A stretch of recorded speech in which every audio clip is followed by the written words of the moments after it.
Aw, Thanksgiving.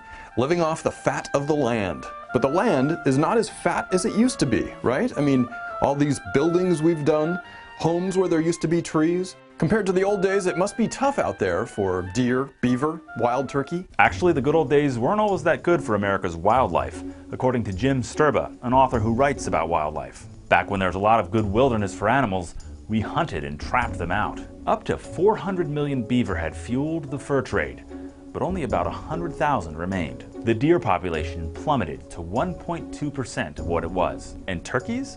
Just 0.3% of the original population was left alive. The call of the wild had become pretty quiet. But just before it was too late for these species, Americans decided to act. A combination of government control and free market growth got nature back on course. Federal and state governments put limits on how many animals people could hunt and trap.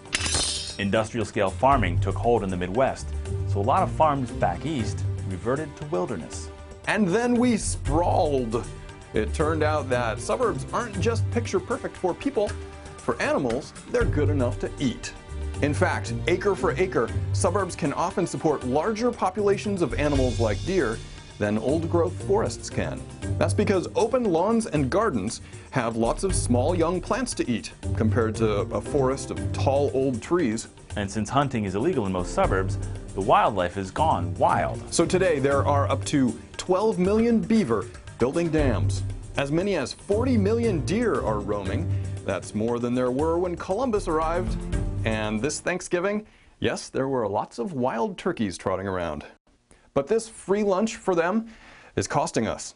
According to one researcher, wildlife's economic impact on crops, home landscaping, car accidents, waterways, electric lines, and more is more than $28 billion a year. Wildlife in America. A comeback story that's come back to bite us.